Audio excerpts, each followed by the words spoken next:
Theater of the mind. Theater of the mindset. Last week on Faith and Fortune, the raid on the Custodius Sanguis headquarters began at Tonali's gate. Sahra and Luken made their way deep underground and found themselves face to face with a tormented Incarnate King of Venithar. Herry prepped a new bill set to gut the power from the Council of Faith with the First Senator and came face to face with his brother-in-law Bastion in Senator Constantine's office. Our old friends now try to cut off the many heads of the Custodius Sanguis in Resinium City and Tonali's Gate in our story's finale. We pick up right there.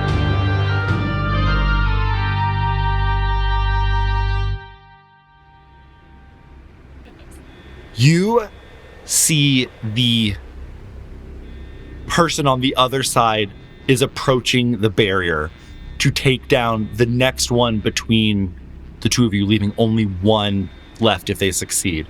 What are you going to do? The alarm is blaring. You see the cracks in the ceiling. Even if you have double dangers at this point, you have the arcane barrier behind you, as well as just the structural integrity of this hallway. You went down several flights of stairs. I don't know where you all stand in claustrophobia, but if this comes down on you, there will not be a rescue mission. Sahra, what do you want to do here? Sahra is going to look at this other person and say, "My name is Sahra Mannisblood, and I'm here to save you." I'm going to spend a fear. I'm going to roll with advantage on this. They have a +8 to this attack. They're going to try and bring down the first barrier. If they succeed by more than 5, you will not be caught in crossfire. So they need a 21 to not catch you in the crossfire with this. A 16 will succeed, a 21 will prevent you all from being caught. I have advantage and +8. 9 is my highest, +8 is only 17. They barely break through the barrier itself. You all get caught in the crossfire. That's 17 damage. Guys, I think Sahra just died. You have no armor? Shit. I have no armor. And you didn't summon your bugs? I didn't summon my bugs. The shockwave blows through the hallway, shattering the barrier in front of the true Incarnate King, this woman at the other end of the hallway. You take 17 damage. If this brings you down, you have 3 options. A blaze of glory, you get to do one action, and you automatically critically succeed, and then you die. You avoid death and face consequences. You will go unconscious, and the situation will get worse. You can't be attacked, you just remain unconscious. Oh, someone can heal you and bring you up. After you fall unconscious, you will roll a hope die. If the value equals your character's level or less, you gain a scar, but you will remain alive. And the scars will be severe. Or you can risk it all. You can roll the duality dice. If the hope is higher than the fear, you clear an amount of hit points or stress equal to the value of the hope die. If the fear is higher, you die. Sahra, what will you choose? I am going to choose to avoid death. So Sahra goes unconscious. Go ahead and permanently mark off a hope dice. Okay. A hope slot, rather. You can now have a maximum of 5. Okay. And roll your hope dice. If it is just your hope Just dice. my hope. If it is a 4 or lower, you will get a scar. Gods protect me. Okay, I got an 11.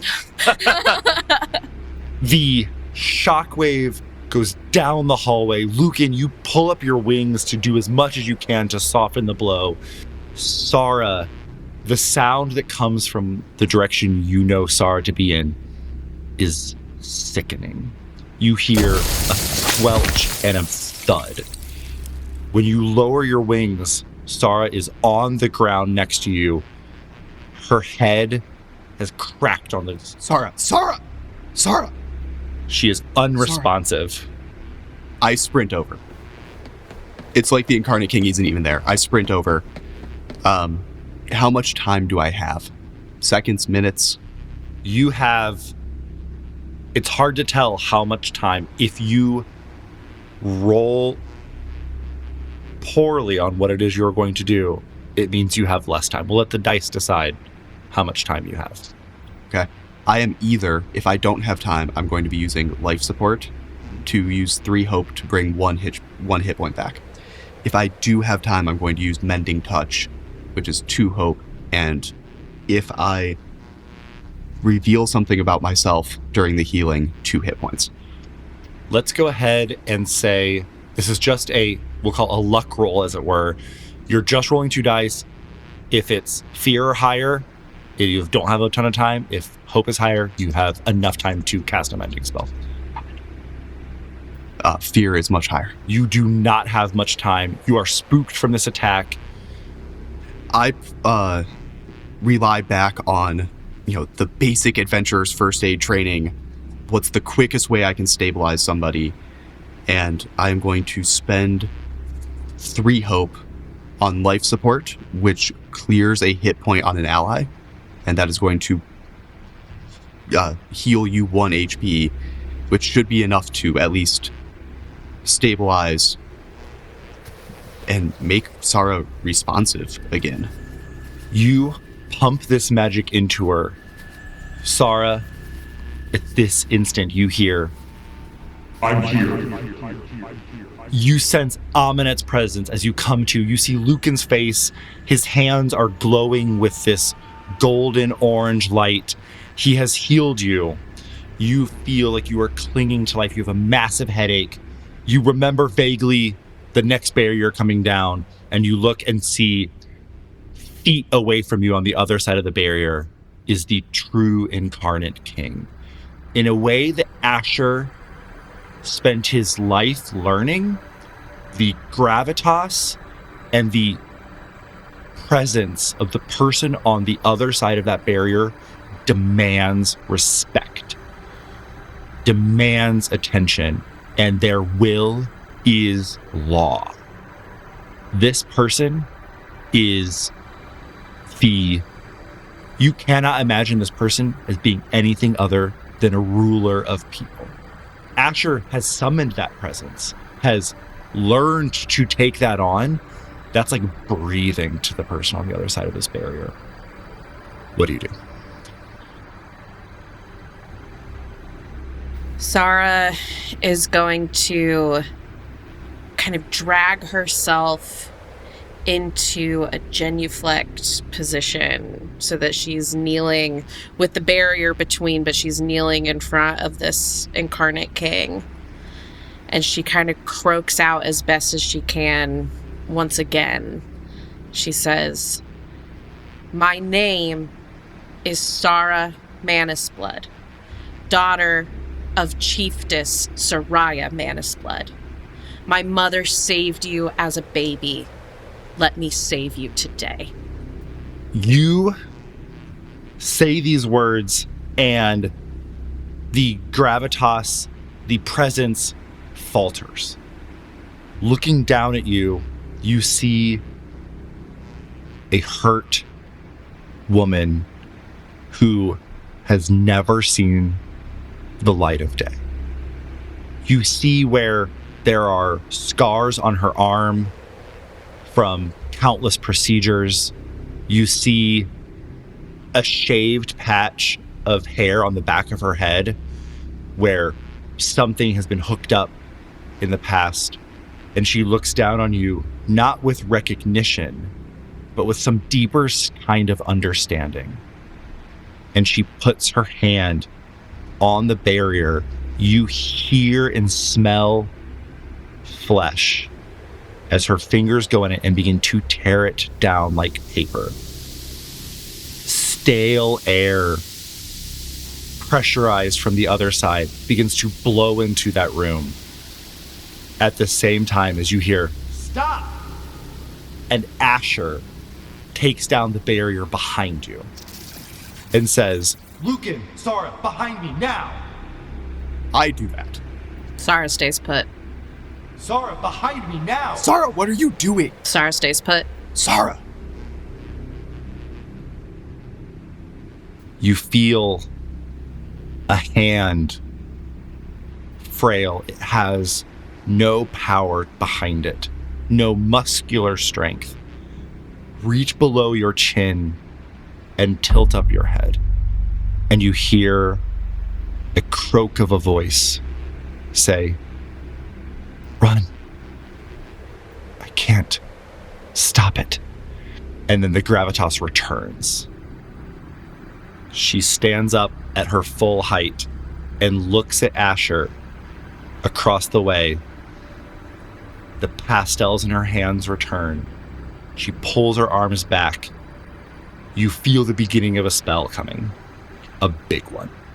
The person that you saw lift up your head, the way they just naturally hold their face, their resting position is different than the resting position you see now. The understanding, not there. The person in front of you is insane. Sahra rises to her feet and closes her eyes and says, "Aminette, are you with me?" Always. "Aminette, let's try to free this person." Give me a spellcasting roll. You do still have disadvantage. So it's 13 with hope. I've ticked this down for that roll and the Incarnate King's roll and the True Incarnate King's roll. So it is down at 1 at this point, since all people who use magic. Was that a success or a failure? That is currently a failure. Then Do you have any hope that you want to expend on experience at this point? Oh yeah, I forgot. 'Cause it's I a could do 14. that. I forgot I could do that. Yeah, so then I'm going to spend a hope to +3 that to make that a success. Aminette takes a physical form and wraps around on the ground below you. Behind them etches on the back of their skin a deep primal magic circle. Teleports you, Sahra, and the True Incarnate King standing in front of you away, answering your call. Luken, you see darkness flood the room, all of the runic lights blaring red, the siren all stop for a brief second, and when the lights and the siren return, Sahra and the Incarnate King are gone. Asher says, "What the fuck just happened?" Asher, did you do something? How? "I did not do that. That was the True Incarnate King, Asher. We need to go." Yeah, agreed. Let's move. Asher and you start going up the stairs. What did you find? What was going on down there? I gesture at my bag full of bloody documents. Look, we didn't have a ton of time to do a lot of searching. Long story short, they're using magic and blood to change how people are. We can talk about this more when we've survived this part, but there is some wild shit happening here, and I think they were using the Incarnate King to do it. But Sahra has the rest of the documents we found. Right now, we just got to get out of here. I would not do well with a cave-in. Good. Get above me. I do. Get a few levels above him, and then you just hear this deep thudding sound happen over and over and over again as Asher is caving in the floor below you. You and Soulguard Cole are moving up. You get to the A floor. You run down the hallway. You make your way up to the next. Give me an agility roll. That is going to be with fear, and it is 11, 12 with fear. You take 9 physical damage as the cave in, the shakes in this underground space. You get hit by debris. Can I mark an armor to prevent it? Yep. We're going to do that. You make your way to the surface. Sahra, it is dark for a brief second. And then suddenly you find yourself again on the surface, surrounded by chaos. Things have only gotten worse since you were here. Without an estimate of number of people that were expected in this small community, you didn't know that the people you would find here would be so numerous. You see a person get hit by a fireball and remain unsinged, confirming that there are magically inert people here. You see 2 members of the Soul Guard absolutely decapitate a person in the far distance. There is just chaos happening. The teleportation circle has been ruined. They have gotten to the escape and it's preventing people from being extracted. You see 2 members of the squadron outside of a building. You hear cries of children inside. They can't leave. They can't take the escape route. And standing in front of you, a not pale dwarf who, shocked to have been teleported to the surface, grabs her ears and crouches down on the ground and begins to scream, "What's happening? Where am I? Help! Help!" And you see on the grass below her, it is like a death that's creeping away from her as her panic is killing everything in her close vicinity. What do? You do not know what spell she is casting, but it is just leeching the life from everything around her. We're talking like inches at this point. It's not like expanding at a high rate, but slowly, inch by inch, she's leeching the life away from the things around her.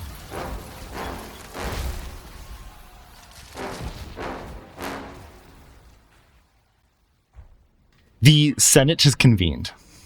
Senator Albert Constantine has agreed to pull his bill. You hear people whispering about this. Aides are passing out new copies of the bill that you are going to be presenting to the floor. You see First Senator Plenary is taking their seat at the front, recognizing the beginnings of the hearings. And then you hear 3 thuds of brass on stone. It takes a brief second for most people in the Senate to even understand, wait, what procedure is this?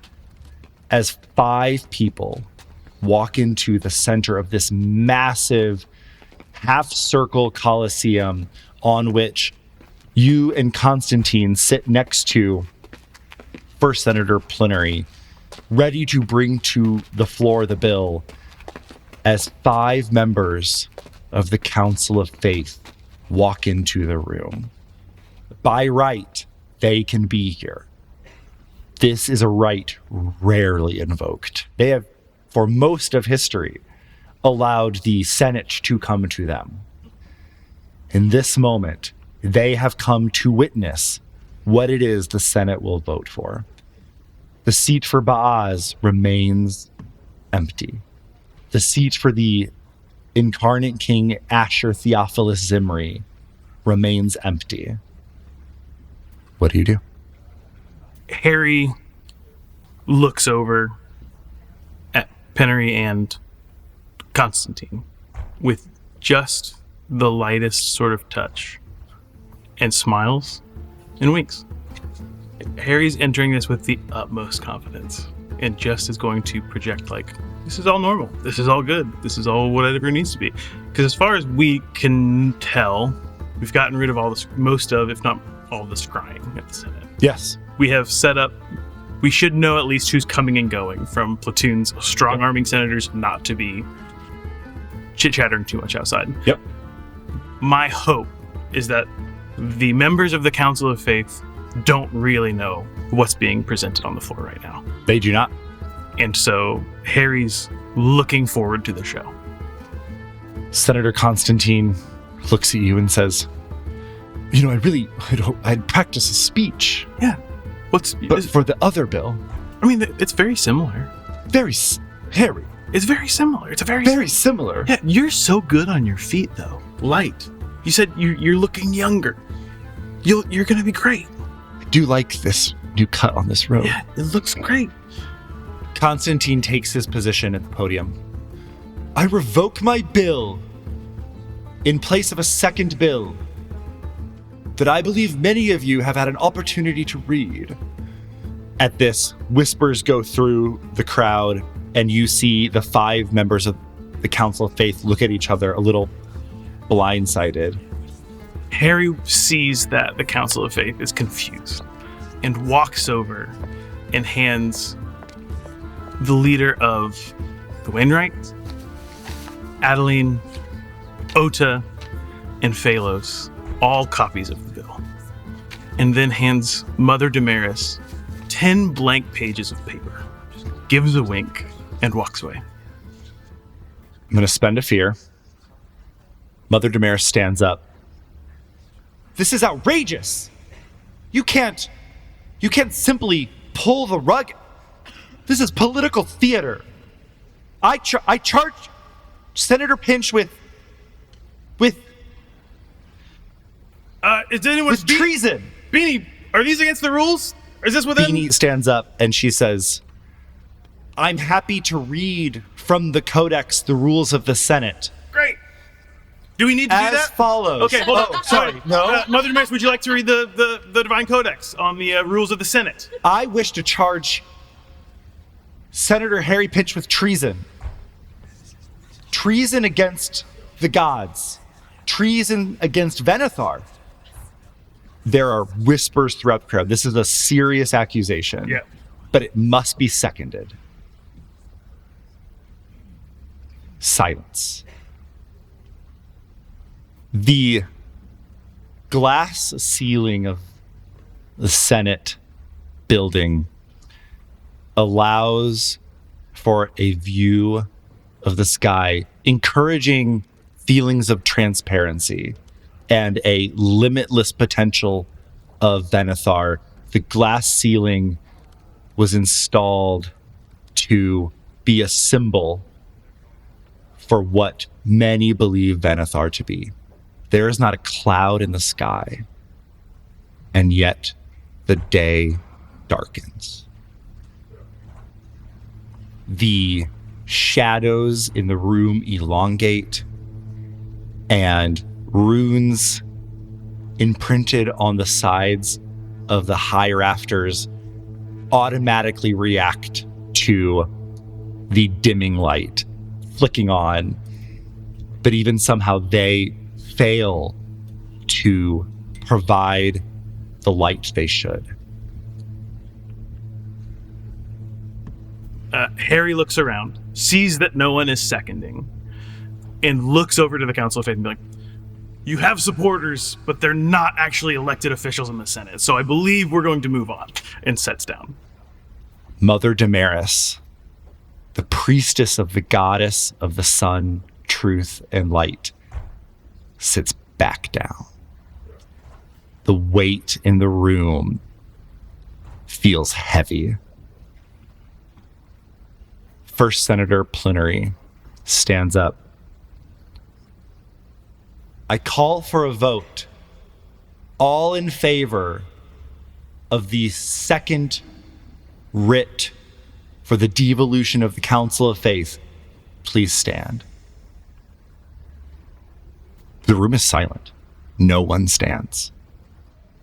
Everyone's waiting for who will be the first. Herry walks up. Herry stands. The first vote is cast. Constantine stands second. And then you hear chairs being pushed back all throughout the Senate as more and more individuals stand. First Senator Plenary does not have to manually count the votes. There is a magical enchantment that allows them to know what the current numbers are. You rest at 59 of 100. You need a supermajority. You connect eyes with one person who remains seated Senator Gustavo Reyes of Sharnwick. He looks at you. He's not far. He's in the first row. He could hear you. Gustavo, what do you say we keep being senators here and take care of our people? And Herry nods.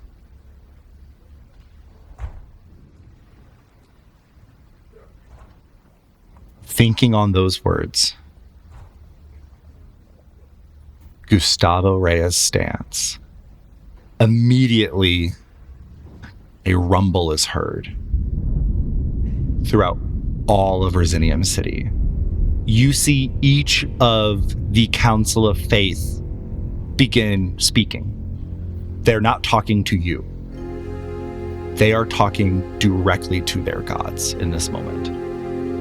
You feel the weight in this room becomes concrete and feels real. You see the clothes, the fabric on your body holds shifts as the literal gravity in this room changes. Without seeing them, you know that the attention of many gods are in this place. The tower piece that Luken gave you when you last spoke feels warm in your hand. The gods are watching their theocracy, the greatest thumb they have on the scales in Sariel that they have depended on, shifts possession and becomes a tower. Outside, you see through the window an arcane shield erect above the Senate. First Senator Plenary says, Council of Faith, I believe you have a vote to cast. Whatever shield the arcanists outside raised has halted the conversations they were having with their gods. Luken, you and Soul Guard Cole, you emerge from the house where you had kind of first gone into this underground tunnel system and are greeted with amounts of chaos that you've not seen, even in comparison to the warehouse and the fight on the Hill of Faith. There are explosions, people moving around. You take in a lot of the same information that I mentioned to Sahra earlier. You see that the teleportation circle is gone. There is no one maintaining it, and so people can't escape. Soul Guard Cole says, Asher's on his way up. Where's the teleportation circle? We need to escape. Look around you. It's gone. There's no easy escape. I can start working on that. Yeah, go. You can? At this point, you hear a squelching sound, and Soul Guard Cole looks down, and there's just blood pooling. I'm spending a fear. Blood pooling in his hands. I immediately kind of like duck behind his body. He collapses. And am looking around to see if I can pinpoint where that came from. There is a woman holding a wand and a fist of faith. She has short, cropped white hair that she has kind of pulled back. She looks a little bit more aged. You recognize this as Dr. Rausch, the one mentioned in the briefing earlier. She has, at least for now, taken Soul Guard Cole out of commission. He's not dead, but he is very, very wounded. I stand up and look at Dr. Rausch. She's noticed me, right? Yeah. So I call out, over here, you're not done with us yet. And this is going to be goad them on. Yeah, go ahead. Presence roll against them. On success, they have to take a stress. And all the other stuff. 13, 15 with hope on the presence roll. Meets it, beats it. Okay. They take a stress. Dr. Rausch takes a stress, and the next time the GM spotlights them, they must target me with an attack which they take with disadvantage. She kind of gives this grin like she is happy to take this on. It is still you. Yeah. Do I see any other allies around us? Give me an instinct roll. That is a 17, 18, 19 with fear. You see that's a success with fear. You see you stand between Dr. Roush, and behind you, Sahra is slowly taking steps away from a crouching woman on the ground that you recognize to be the woman from the basement floor. They have teleported up to here. They are maybe at far range from you, so you can get there if you need to, but you stand between them and Roush. At the same time, Roush sees the escaped Incarnate King and you between her, and she says, I don't have time for this. She's going to attack. She's already at disadvantage. I will, I have fear, so I will rune enhanced rod. With disadvantage, thank you. I assume that a 5 misses. That is the correct. Shot goes. I have flown up in the air to try and draw her eye, so she is shooting at me as I'm like darting around up in the air. The shot goes awry. I'm going to spend 2 more fear to highlight 1d4 allies who will follow up those shots. Is this one attack? This is a second total other feature. So I only rolled a 1. So only 1 ally will listen to her. She says, that would bring him down. And I'm going to use magical arrow. Does a 9 beat your evasion? It does not.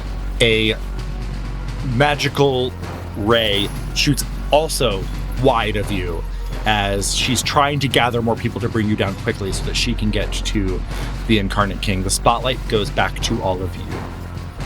So Sahra is standing in like a defensive position, but her hands are up in a way to say, like, I'm not gonna hurt you. And she's looking at the Incarnate, the true Incarnate. And she's just kind of muttering over and over again, it's gonna be okay. It's gonna be okay. It's gonna be okay. Give me a presence roll. 9 with hope. There's a failure with hope. She is kind of mumbling under her breath as you are saying these comforting words, and then her body goes rigid, and she looks up at you and she says, it will be okay.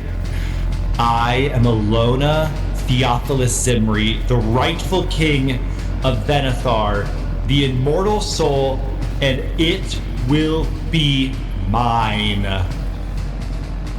I'm going to use an ability called Arcane Barrage. Everyone within close range, which includes you, Luken, as well as a member of the Custodia Sanguis, are all going to make agility reaction rolls. What does a crit do for me on a reaction roll? Nothing. I know. Son of a biscuit. I got 21. An 18 for me. An 18 is a fail. 21 is a success. Wait, is it a crit though? Yeah. Oh, you crit. You said it does nothing for me. Yeah.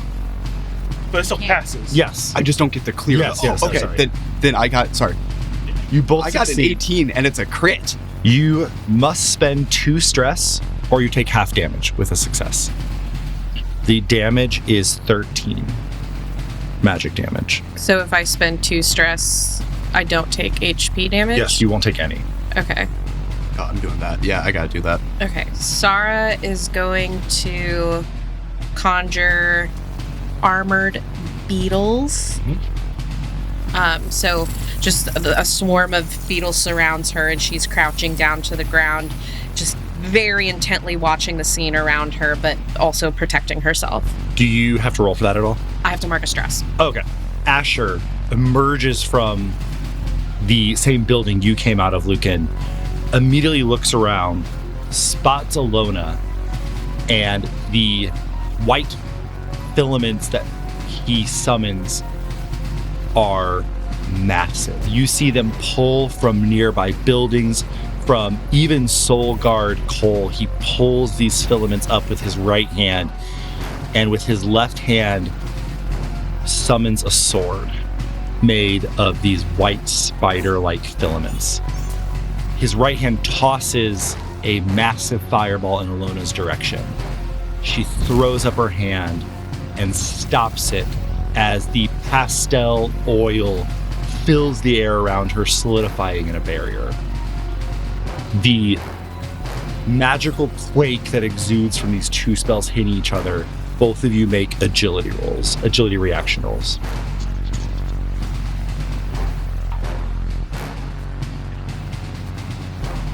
Just trying to beat a 12. 19. I'm going to...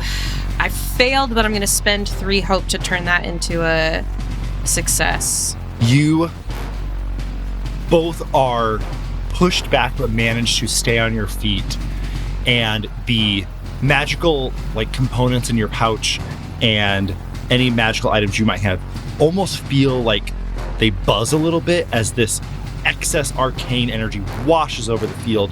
Many members of the Custodia Sanguis and members of your infiltration teams are blown to the ground and are functionally marked as vulnerable, as they are completely accosted by excess magic energy.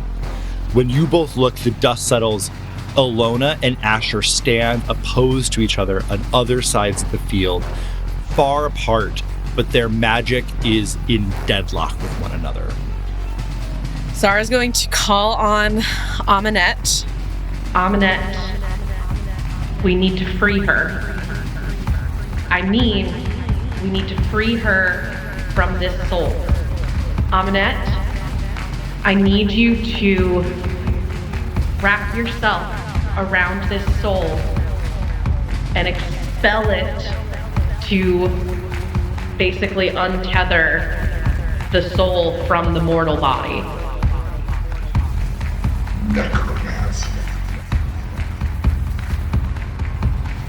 Give me an instinct roll.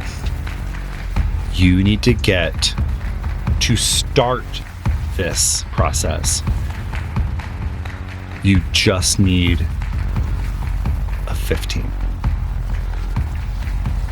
15, 16, 17, 18 with hope. Amanette, in your vision, fills the courtyard.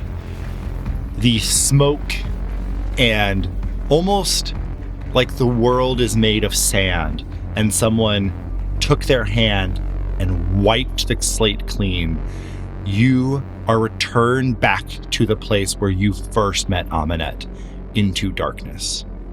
But this time, you are not alone. You see a bright white light where you saw Alona Theophilus Simri once stand. There are faint lights all around you where you see the souls of others. You see and immediately recognize in the air Luken's soul. And you see, in a very similar fashion, although the color is slightly different, you see the soul of Asher. And in this moment, you can deep in your heart know that Asher is not the Incarnate King. He is just a person with great, great gifts and a good heart, but he is not the immortal soul. Nothing you know of could extinguish the light that Alona shines. But you see, as few people die across the field, their souls wink out. And in the distance, you hear the rolling of a wheel. The Wainwright, the god of death, is near. Outside of all of that, Luken, you see Sahra collapse. Nothing hit her, nothing injured her. You just see her collapse to the ground. She doesn't look hurt. Dr. Rausch has their eyes on Alona. What do you do? Which means Dr. Rausch does not have their eyes on Sahra. Correct. I'm up in the air. I'm going to do my dive bomb with my knuckle blades out I'm gonna try and fight her. Yep. Don't know if I can win, but at a minimum, I need her to be thinking about something other than what she wants to be doing right now. So I dive bomb in and I do a melee attack with my knuckle blades, and I'm gonna use forceful push as well. Okay.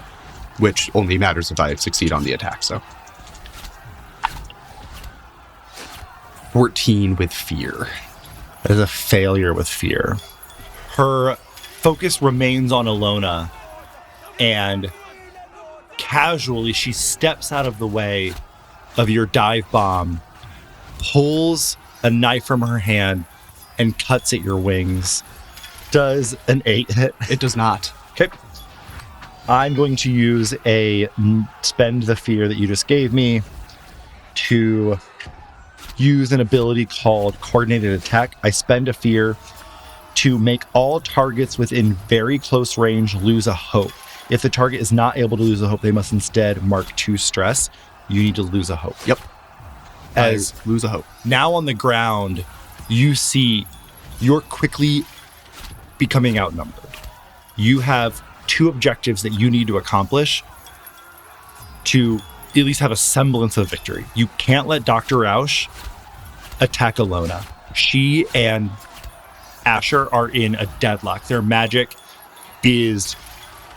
both of them are casting impressive spells. You see Alona pull from the sky fireballs at the same time as Asher conjures up and pulls water from the air to counter it. They are in a deadlock. Dr. Rausch is doing everything she can, plans to do everything she can to restrain Alona. Also, you need this magic circle, the teleportation circle, back. What do you do? I am saving the faith I have for the teleportation circle. Okay. The one faith I have. To the maximum extent I can. I don't have another way to make a teleportation circle. I am going to once again try to attack Dr. Rausch. And again, I'm going to use forceful push. That's more like it. That is a 26 with hope. That is a hit. And on damage, I did get 1 max damage die roll, so I get another damage die roll. So I'm at 14 currently. 18, 24 damage. That is in the severe threshold range. So I'm so sorry. Plus another 6 because I did forceful push. 30 damage is the number. And it's going to... I'm doing the forceful push in a way that, like, as much as I can, like, breaks Dr. Rausch's line of sight on Alona. I don't think I can actually go that far, but... I think that's fair. You knock her down an alley. She can no longer see Alona, her target, and buying you a little bit of time. Okay, yeah. I'm gonna turn it over to Sahra now. Great. Sahra wants to continue the ritual. You feel Amunet say, "Do you wish for her to be reborn?" I want to set this soul free. I think that we've had enough. You have never registered surprise from Amunet, but in this moment, you feel surprise. Give me the next roll for this ritual. You need an 18. So I'm going to spend a hope. I'm going to use Connected to My Roots. So that was a 19. You further put yourself in this world. You are aware that in doing so, you are bringing yourself willingly closer to death. The light is tethered. You see hundreds of tiny, spider-thin lines connecting it to this place, tethering it to this world. Cutting those is the first step towards fully releasing and undoing the original spell cast by Theophilus Zimri, the first Incarnate King, the person who helped bring magic to the world. Cutting those is the first step you will need to accomplish your desire of truly freeing the soul from its cycle of reincarnation. With that, we'll go to Herry. Mother Damaris stands up upon seeing the final vote needed to be cast. And she says, "This is heresy. If we cross this line, there is no turning back. Do you understand that?" I believe we voted. I believe it's your turn. With that, immediately, the spoke warden, the leader of the Church of the Wainwright, stands. Mother Damaris looks shocked. Ataline remains seated. Priest Hedrick Cardaw, the leader of the Faith of Oda, the goddess of hearth and community, stands. He looks at Herry and gives a nod. And you know, no priest or priestess of Oda would ever turn on the community. If the majority want this, then Oda is aligned. First Commander Nara, the priest of Ataline, the goddess of strength, war, and discipline, remains seated and gives a shake of his head. In his mind, he sees all of the pieces on this board, and he falters at the sight of a potential war to come. That's 2 votes yes, 2 votes no. Everyone turns to the incandescent voice, Priestess Webb, the representative of the god Phalos of revelry, music, and mirth, the stalwart ally of the Basian Church, who is not present to cast their vote. All of the best songs have a key change, and they stand. Without another vote to be cast, it is 3-2, and the vote is passed. Hear, hear! Harry People starts applause. tentatively start to clap. Yep. Mother Damaris stands up, incredulity on her face, and she makes for the exit. Mother Damaris, we have some questions about the harboring of faith. And Harry casts Reveal on Mother Damaris. Immediately, the jewels on her necklace light up. All of the gold she is wearing alights, identifying it as containers of faith. I believe you're harboring faith that you shouldn't be. We'd like to have a word. She turns around, and if I could make you take psychic damage in this game, I would. Because she is raged. She looks at you and says, "I am not accountable to you." Actually, they just voted that you are. She looks at you and says, "We are so aligned in what we want for all of you. I could have walked you to this point and safely guided you to the next era. But instead, I will force this next era upon all of you. The world you want so badly, you will receive. Any accomplishments you have gotten here, all of you have gotten here, are because of the hard work that I have done, that we have done. And I will not tolerate you taking our credit." And she is going to grab her necklace and cast a teleport away. She is using a lot of magic here. This is almost feels like how Asher teleported in Rage away.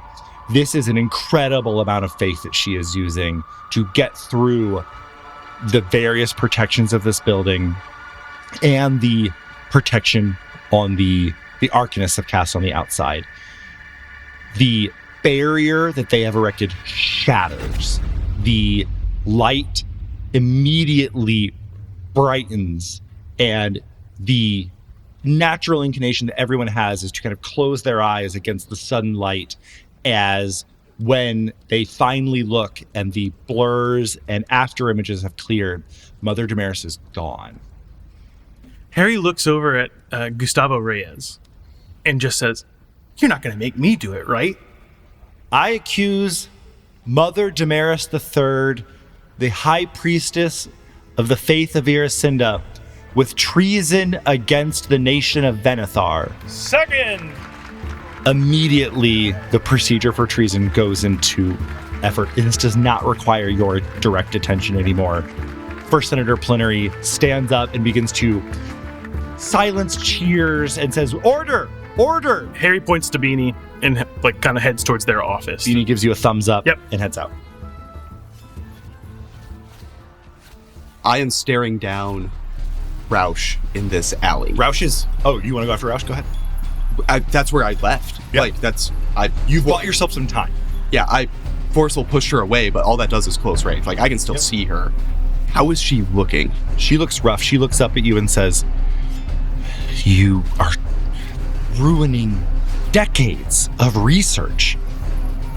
You don't comprehend what you're stopping." Yeah, that's right. I don't understand any of this, but I've seen enough to know it can't continue like this. Are you mad? And as I say, "Are you mad?" I charge towards her again and take another swing. Go ahead.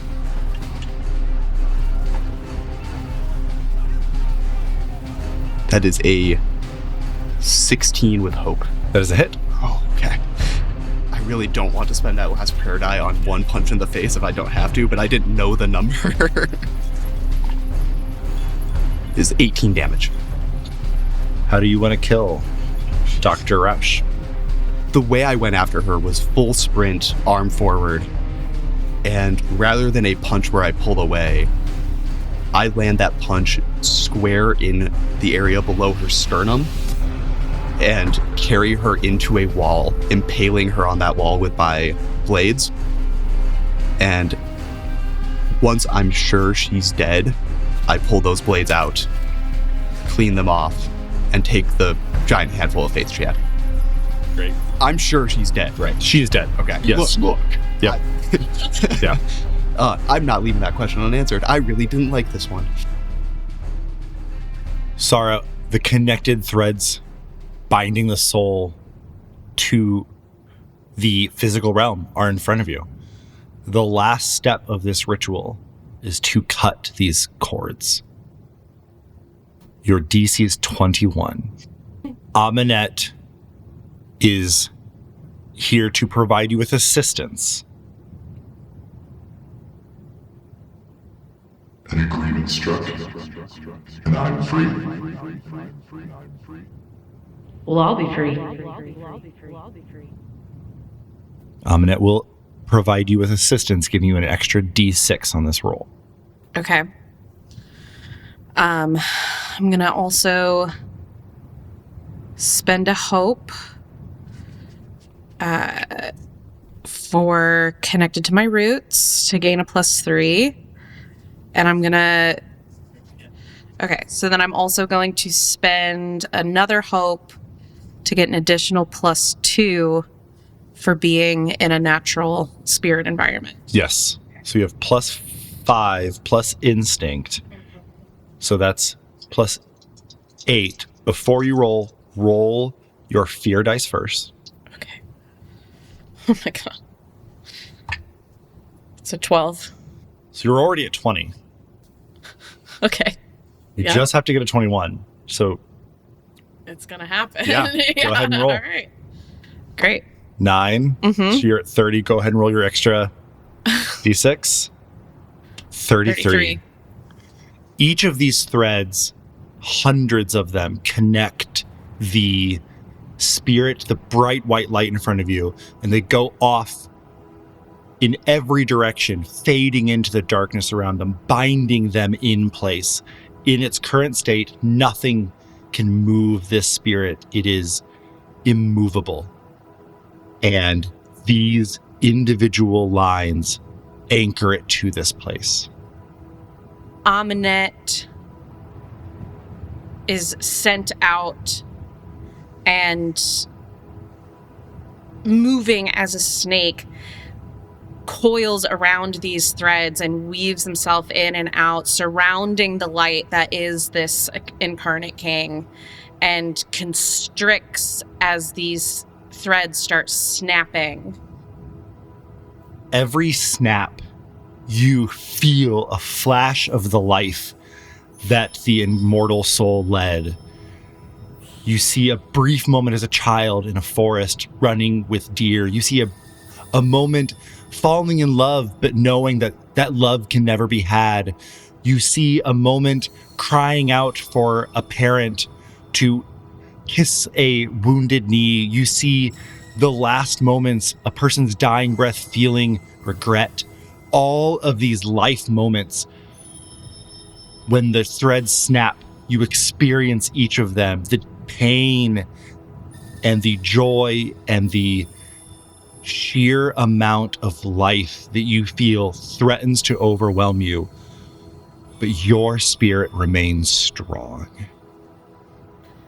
Sahra stands on her feet, and she is strong and immovable, with tears streaming down her face, but it isn't tears of anguish.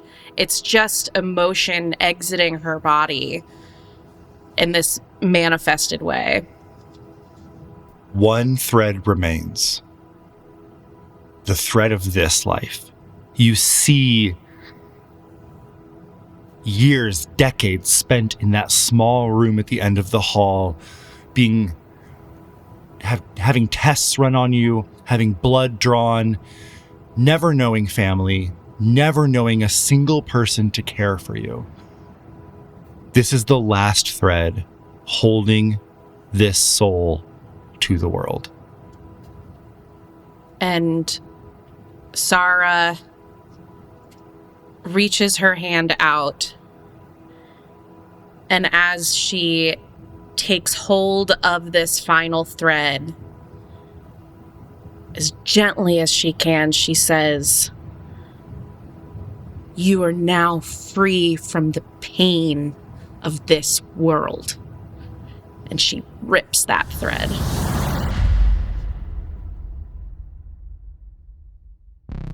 Luken, you see Asher has summoned spectral javelins and swords and countless weapons indescribable, and is willing each of them to fly at Ilona as she summons up shields to block them, catches a sword and throws it back. They move in a dance around one another. The way that they are casting magic is so foreign to you that I think you start to see the battle around has come to a halt.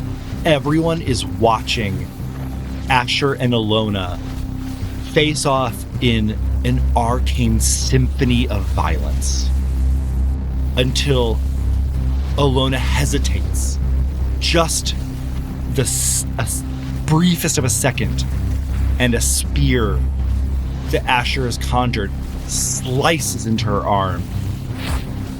And shock, Asher, Ilona, equally shocked as everyone else, as Ilona, unregistering the pain on her arm, is looking up into the sky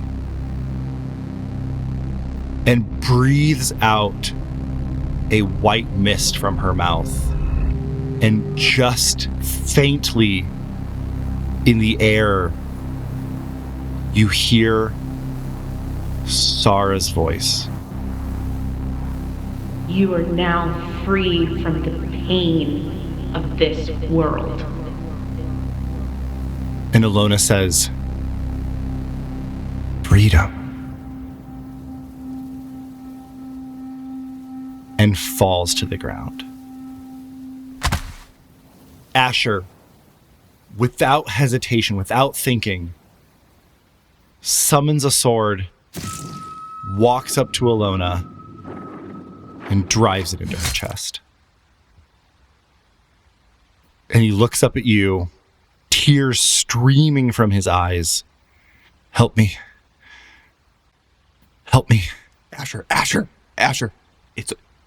I fly over, both literally and in the truest sense of moving as fast as I possibly can, to Asher's side. I am ignoring everything else around me. I see someone who I've known as a friend in an unfathomable position. And I arrive at his side and quietly say, Asher, it's over, but we gotta go. This is not the place for us to be right now. I know. I don't think this is... Oh, God.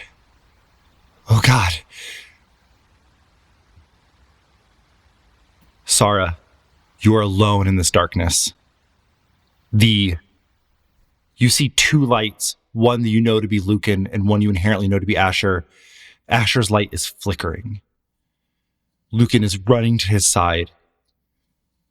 You have not left this place. You are still here. I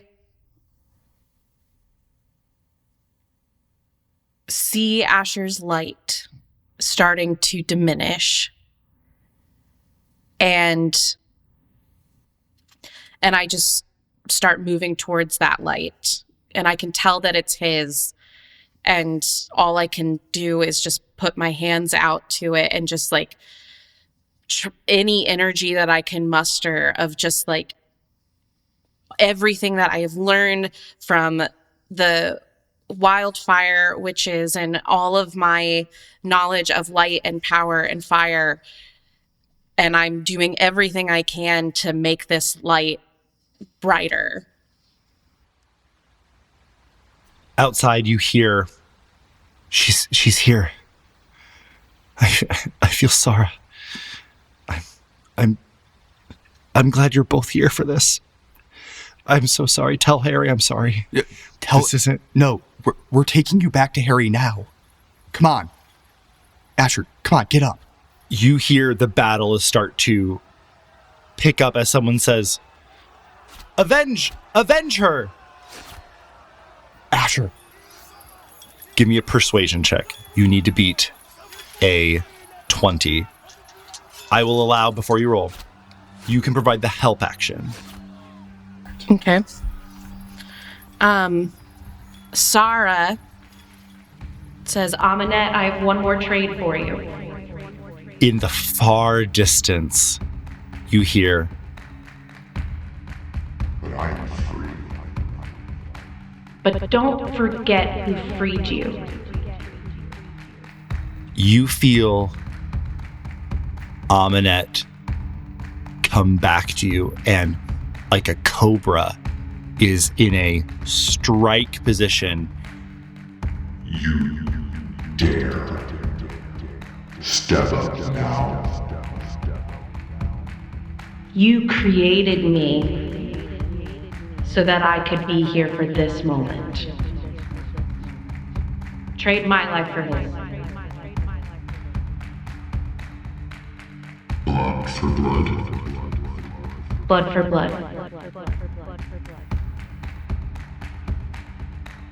Give me a spell casting roll with advantage.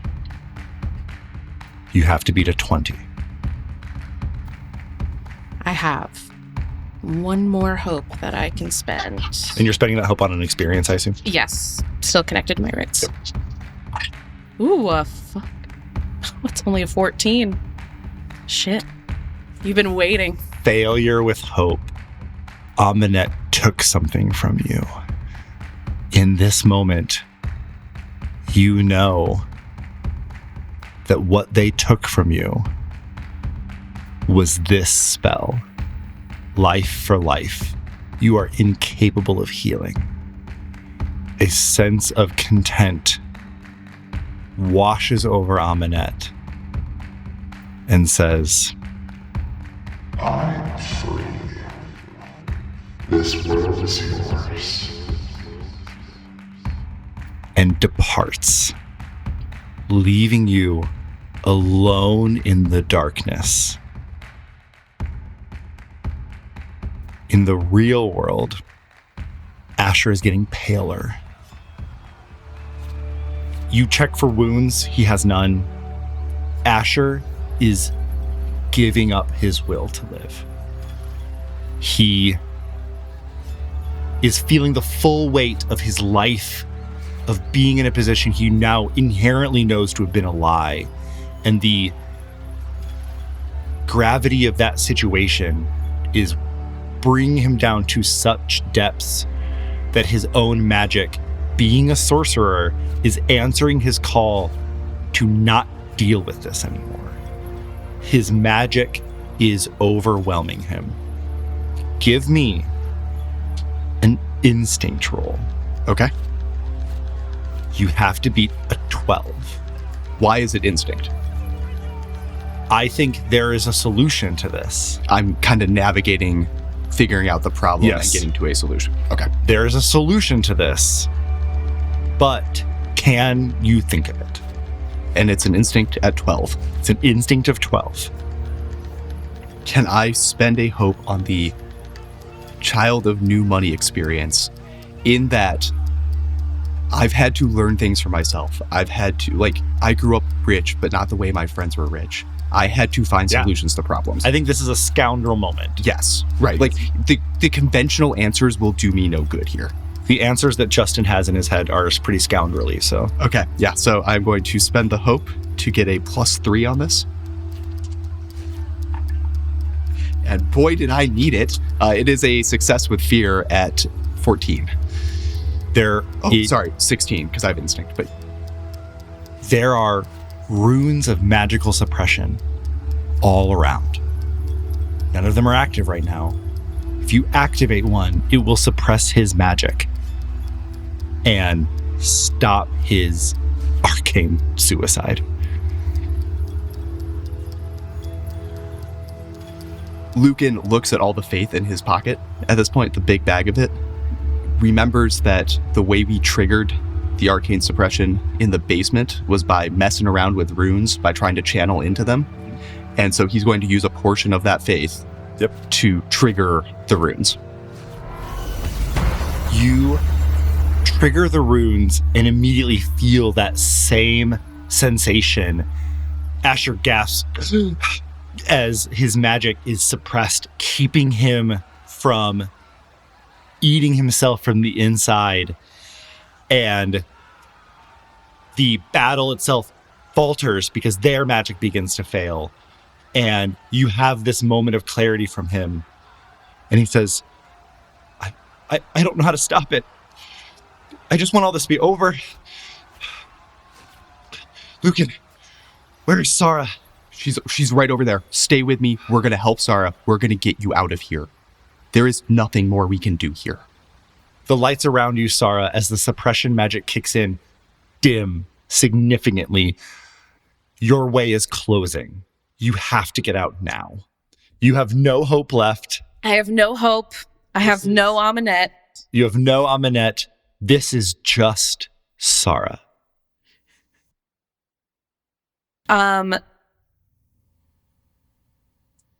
Sahra. You can have an instinct roll to try and pull yourself out of this. Yeah. Okay, great. That's what I'm going to do. It is a roll of 15. Before you roll, you feel in this still place a wind at your back. The same desert wind that accompanied you in the Kingswood is here with you now. It's impossible to know exactly what it is in your mind that is registering this. The touch you feel is your mother's.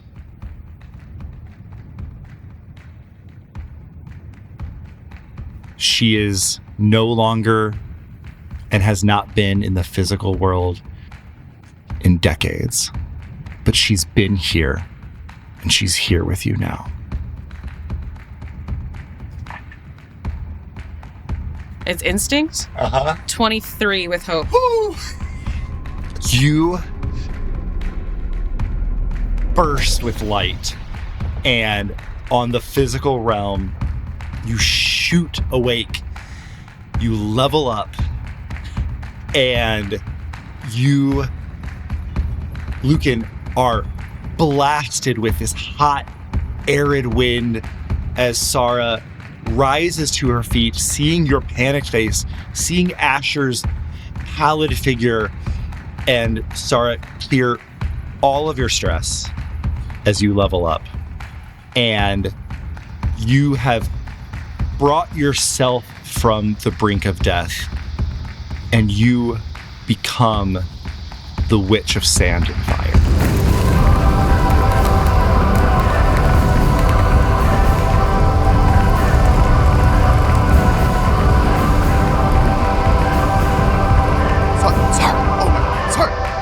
Asher's not doing good. We're kind of in trouble here. The teleportation circle's gone, but I have all this, and I take all of the faith out of my pocket, kind of looking at you two. Asher do we get out of on this? Sahra, freeing you to do what you want with that faith. Go ahead and try to recreate the magic circle if you would like. I would like to do that. Are there any other allies around who can help me with that? Because when we arrived, it was a team setting that up. I was like an Arcanist catches your eye, and go ahead and spend a hope on this. I won't have you roll. I'll just have you spend a hope. An Arcanist, you see an Arcanist, he makes connection with you and sees the faith, and he says, "Quickly, over here!" And he kind of lines himself up on the opposite side of the magic circle and looks to you to start it. You can roll with advantage on this. You need to get a 16. What am I rolling with? You are going to be rolling with strength because that is your spellcasting. My spellcast. Okay. Yeah, I pull out the bag of faith. Yep. I, again, in the midst of all this chaos, I am doing everything I can to clear my mind and will into that faith. But there are so many distractions.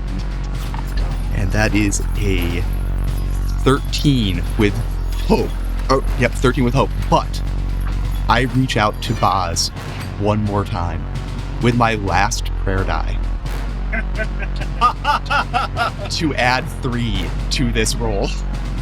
Boz, I am so sorry I never paid attention in the learning parts of this roll.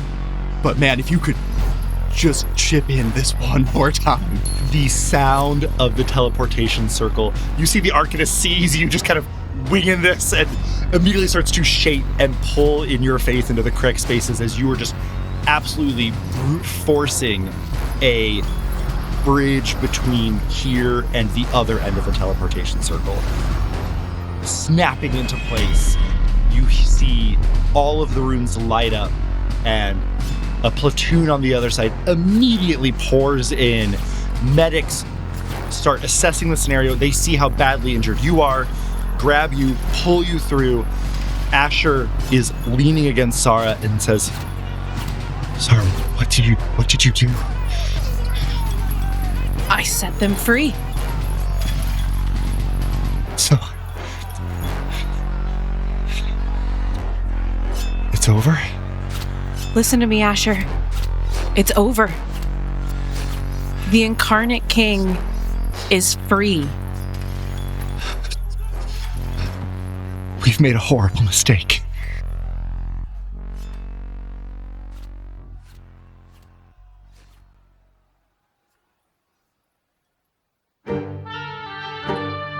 You've been listening to Faith and Fortune by Theater of the Mindset.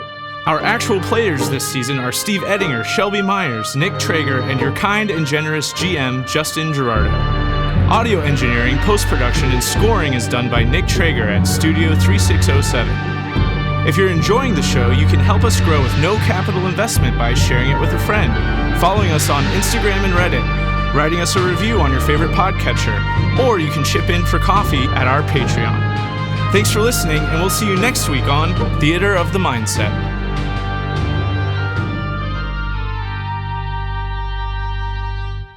A small crowd has gathered at the Tower of Nemenazin, and there are a group of Tower Guard.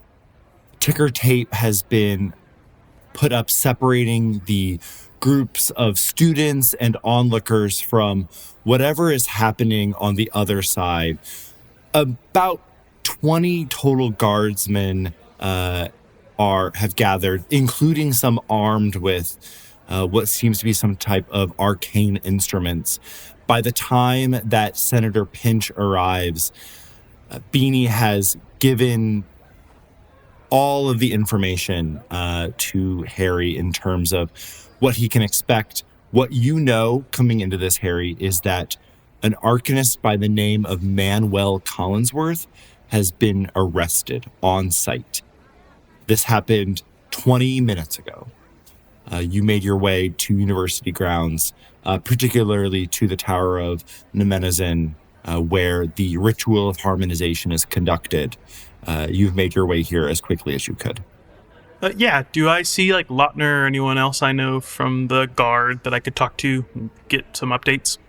You see General Lautner surrounded by two of his aides on the other side of the ticker tape. Yeah, then Harry's going to kind of like tiptoe around the scene, around the ticker tape, till he can make eye contact with Lautner and try and sort of like give a little wave and try and make eye contact and see if he'll give him a second to kind of update him. He makes eye contact with you, and just the slightest, not an eye roll, but his head nods back and forth. Sure.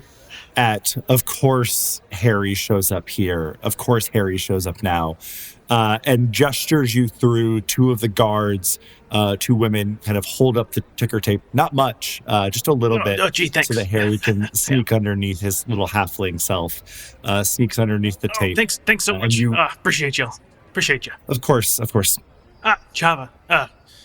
Nice work, I guess. I mean, pretty consistent. Always seem to have this under control. What's up? What do I miss? Senator Pinch, I don't have a lot of time. As you can see, this is a developing situation. Yeah, sure. I get it. I know you. I get it. At this point, with my close relationship with the university, I just get called anytime anything bad happens, and so I'm just here to take a look, see what's going on, offer any help from the Senate or myself. So what? Yes, I can't say that I'm surprised that you're here, to be honest, given all of the people that are here. And he gestures over and he looks over, and next to a person who is arcane bound on the ground, completely prone, is the Keeper of Venithar, your nephew, Asher Theophilus Zimmery, in full regalia, leaning close to the person prone on the ground.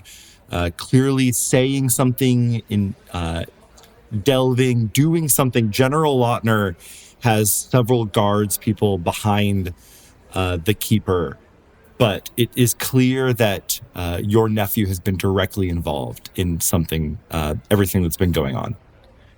Harry's going to look over and make sure Chava sees this reaction, but he's going to give an identical almost eye roll once he sees Asher over there as the Keeper, just to sort of make a similar, yeah, of course. Yeah, listen, I know I'm always in the middle of it, and I'm always not supposed to be, or not, I don't know what the deal is, but is there anything I can do to help with this crowd, or anybody, anything? Honestly, the faster this is over, the safer I think everyone is going to be. Arresting an arcanist on university grounds is going to get a lot of publicity. And frankly, the person who replaced you doesn't quite have the skills that you once had. So sure. Gotcha. I'm feeling a little nervous. The faster that this is over, the better I think everything's going to be. Yeah, understood. Got it. Let me, I'll go talk with our good Keeper and see if we can get things moving forward for you. It's good to see you. Thanks for letting me walk through here. Good to see you, Herry. Yeah. And then Herry will start sort of making his way over to Asher, the new Keeper of Venithar. Hi there. I don't remember drafting any guard duty or hours at the guard as far as the Keeper of Venithar duties. I wrote the bill. Asher does not at first respond to you. He is, now that you are closer, you can see both of his hands are actively casting 2 separate spells, one with each hand, and the ring on his right index finger, which you know is a protection rune, is also glowing a deep blue. Something has activated it in the last hour or so, and it is still kind of ringing true with magic. And he says, Senator Pinch, I don't recall asking for you to be here. Sure. Yeah. No one usually does. But yet here I am. So I just talked to Chava. He's a little antsy, a little nervous about the crowds and everything that's going on. And so, soft suggestion. Obviously, you can do whatever the fuck you want. And Herry kind of like quiets down to just stay out of earshot of this dude being arrested, and just says, "Yeah, if we could do whatever this is in private, I think would be a safer bet, and would at least make the guard, I don't know, a little less tense." He stands up from kind of the kneeling position where he was close to this Arcanist on the ground and looks at you, and give me a check to kind of read your nephew in this moment. You've been corresponding with him off and on for the past couple of weeks since you made this announcement asking for people to go on a 3-day religious silence, as it were, what people are now calling the Reclamation, reclaiming their own faith. And I want you to read the emotions on your nephew's face. The drama. That's a 16 with hope. I guess on an instinct roll. Yeah. Yeah. Sorry. Thank you. Yeah. An instinct roll. Your nephew looks tired. Sure. He looks like he has been through the ringer several times over, and this is just another item off of his checklist. Sure, gotcha. But achieving it has given him no level of satisfaction. Sure, yeah. He gestures to the guards near him and says, let's take this individual, and he gestures to the mnemonic, the Tower of Nemenazin. Let's take them into there. They can't do any more damage than they already have. General Lautner is read in. They can also join us. No one else. Wonderful. The three of you, plus this Arcanist, head into the Tower of Nemenazin, which is this... Tower's a strong word. It's not very tall, actually. Or at least it's hard to kind of really define how tall it is, because by the 4th or 5th story, it just kind of gets hazy, almost like a mirage, where the longer you look at it, it does feel like your eyes can see more, but it is almost like a double helix tower. There are staircases on the inside that make that double helix shape into the mirage itself. On the outside, that double spiral shape is mirrored, and all along the wall, there are fresh markings that articulate the spell cast. The entire building itself is a spell, and these continuously reapplied markings are what power the ritual of harmonization. There are several arcanists assigned to this building at all times, and even in your kind of cursory, essentially associate's degree experience at the university, this arcanist is one of the individuals assigned to the Tower of Nemenazin. Gotcha, sure. Once inside, you feel the air pop again. Your ears feel that similar thing that Beanie did almost a week ago, that cast the silence spell around the group of you. Yeah. And Asher says, as you know, we've been monitoring Arcanist Manuel Collinsworth for a number of weeks now, ever since you identified his sister as being a member of the Custodia Sanguis, and the risks were just too great. We're now arresting him under charges of dark enchantment, assault against myself, and not the least of which is high treason. Yeah, sure. Jeez. Okay. He is bound, magically gagged. His face has two little gold glowing lights in front of his eyes, preventing him from seeing. He has a magical bound, magical gag, preventing him from speaking. He is not registering any of this. Okay. All right. Great. Jeez. Have you guys made any progress on whether or not he's working alone, or if there are any more allies within the university on this guy, or? We have not been able to find any additional people that he is directly corresponding with here in the university. He seems to have been a plant, which is more than I can say for the Senate. I think I've heard number 17 has been caught fleeing. Is that correct, Herry? Yeah. As of last night, it was 17, around midnight last night. They went to go check on old, what was his name? Daniel Travins. And yeah, gone, no trace, no sign, no word. It sucks, but I mean, driving them out one at a time, I guess. I mean, getting them. Yeah, it's not the number that are gone that concerns me, Herry. It's the number that might still remain. Yeah, this is not why we're that's here. what we're working on. We're all trying to do the same thing. Yeah, I get it. I've got a number of things on my plate. I know that you're out soon, correct? Yeah, I'm taking a crew out to Agoda. They're obviously quite upset. Fair enough, justifiably. Usually I'm not one to send the person that deeply upset them to work with them and recover that relationship, but when do I get what I want? So we heading out tomorrow morning, I think. But yeah, for the bridge that collapsed, we actually are working on a new department. I've actually got Beanie running it, as it's mostly runemancy. We're trying to get these bridges and all of this infrastructure that's currently being held up by a wish and a prayer to be a little more sturdy and a little bit more rituals that can actually be kept up by anyone with some magical knowledge. And so I think we're on the right track. And I think once this gets repaired and once Agoda sees that we are taking the steps to actually make it more sustainable long term, it'll smooth everything over. We'll leave around 10 a.m. tomorrow, and I'll get with you when I get back. Please give my congratulations to Beanie. This promotion is well deserved. Oh yeah, that'll mean a lot to her. I'll pass that along. It's been a nightmare. It's taken 3 different people to cover the ground. That's not surprising. Yeah, I'm not surprised to hear that. I used to constantly make fun of Connie for how many assistants he had running around that office for how little he actually got accomplished.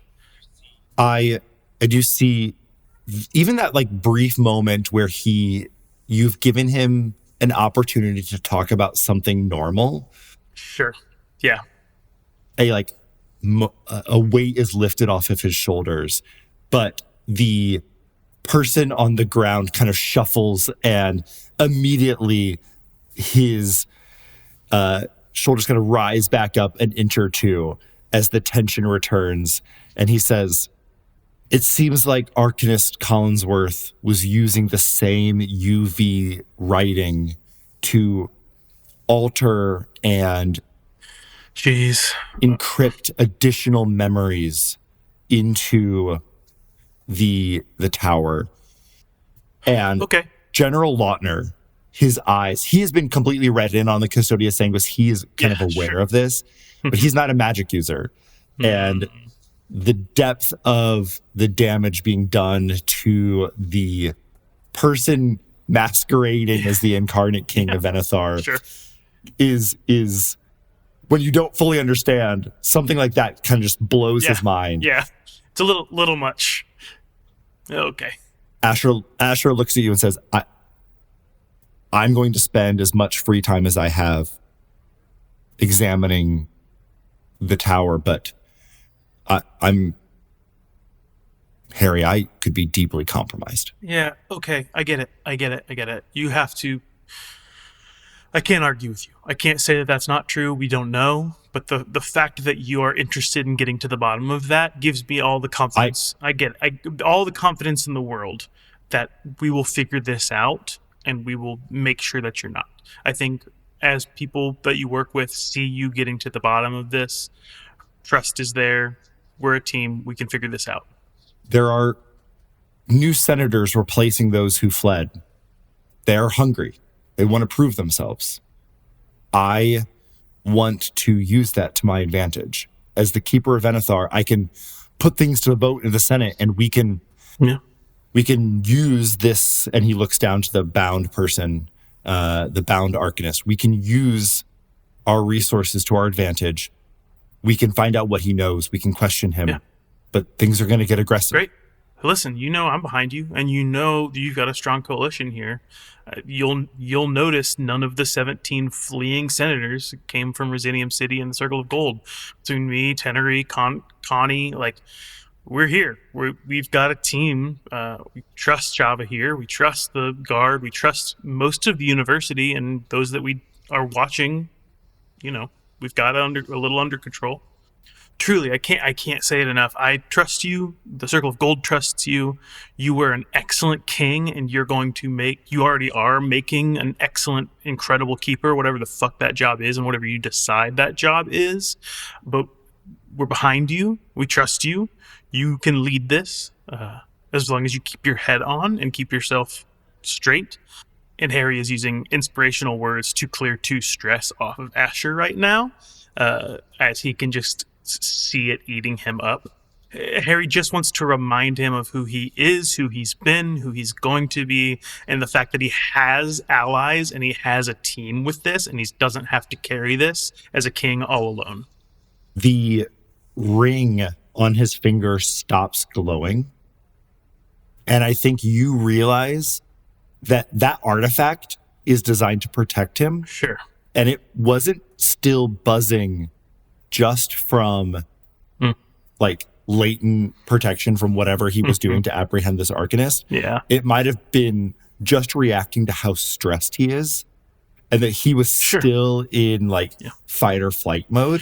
Yeah, of course. And now it's okay, he's breathing regularly, he's breathing normally. Yeah, we'll reset. General Lautner kind of chimes in and says, we've had reports of another hospital going down. The goddess Elan is continuing to not answer prayers.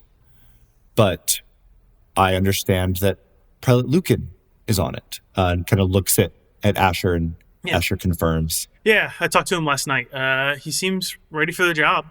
It's not historically in Boz's wheelhouse with the hospitals and that kind of a thing, but maybe that's the change needed. I think Luken's the person to lead the charge in recovering some of these things. And again, add him to the list of people that I trust and that's on the team to get this handled. Asher looks up at the tower, the mirage kind of blending it in with the sky at the top, and kind of takes in this deep breath and says, I guess you could, I'm not a reincarnation, but it's good that I don't feel the need to take the walk up the tower anytime soon. Yeah, take your wins where you can get them. Herry, I've got Sahra on something right now, and I can't tell you a lot. Oh, okay. Great. But she... Yeah, I haven't heard from her a week and a half, but she's okay. She's doing all right. I don't know how to answer that question. Okay. It's not the first and won't be the last time I don't know where Sahra is or what she's doing. I am unfortunately in a position where I can't... The well-being of my friends and loved ones is secondary to what I have to accomplish. Sure. That's fair. And I have good reason to believe that she'll be reaching out to you, Herry, in the coming weeks. Great. I know you'll be in Agoda, and we need you there. I need you out of here for a minute. Fair enough. Okay. All right. But she'll reach out to you. She'll need you. Okay. Yeah. She knows where to find me. This is hard, but it's necessary. And on the other side of it, it will be good. Covery is hard, but it's necessary. It is. And I don't think anyone, even Tallulah Pinch, could have predicted all the things that have been going on in that university for the last 50, 100 years were actually preparing us for a university to start taking over public works and solving bigger problems than how do charm spells work more effectively. And so we're ready. This is good.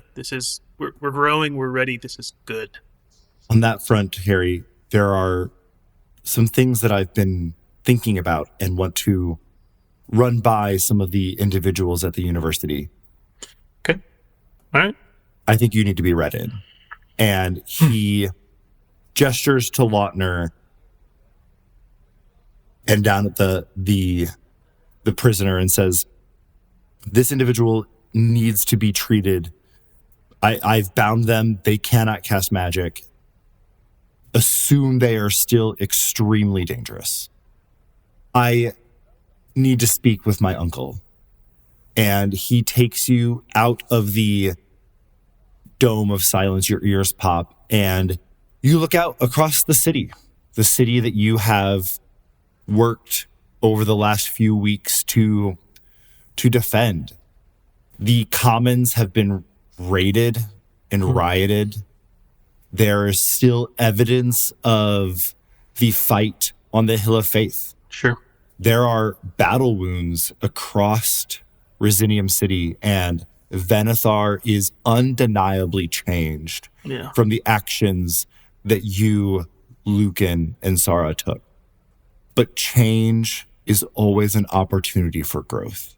Yeah. And you see the university is busier than it ever has been before. What was previously a kind of bastion of knowledge and a place for book nerds like Beanie to learn magic and for people like your mother to study mice is now becoming almost like a arm and partner to the Venitharan government. And you see senators walking around talking to arcanists. I want you to give me just a flat roll, a flat duality dice roll to tell me how Herry is feeling right now. It's a crit. 2 4s. That's really funny. I love that. Why don't you describe, I think Asher pulled you away to kind of talk to you, but I think you're both kind of just looking out over the city in silence. And what is Herry feeling? I think Herry, looking over the campus grounds of the university, is exhausted, is feeling worn out. He has been spinning plates since leading into Sharnwick, of sort of getting out over his skis for the first time as like a public-facing senator, to deal with that issue, and then over the following weeks and months, or however long it's been, has only become more of a public-facing person and kind of became a voice and a face for a movement, all the while like truly rooted with his mother being an arcanist looking forward and his father being this folk historian looking backward, and then watching a king grow up in his family. Herry is just looking over the country that he's been working so hard to do this exact thing, and is so immensely proud of the fact that it's doing it. And not only, they're doing the job of the gods, right? It's not just, little stuff. It's taking over where the gods have dipped and left this country behind. All the while also being, again, exhausted because he's lost Beanie. That's the person that has kept the trains on time for his office. So now Harry's actually, not only for the first time, overwhelmed with the figuring out how to move a country forward, but having to do it and actually pay attention to the details. So he's keenly aware that there are people and potentially gods and whole groups that would love to see this fall flat on their face, that are gunning for Herry to fail, gunning for Asher to fail in this. And so he is just gleeful and terrified in his tightrope walk as they sort of set out into the unknown on this, and is just loving it. Herry, I know so many stories. I know stories that my mom, my grandma told us, I lived, that are now being told. Well, I remember living. I don't know a story for right now. Yeah. You and I have been on the receiving end of stories our whole life, but I think this is what's keeping me moving forward over the last few weeks. You and me and Sahra and Luken, we get to write the next one.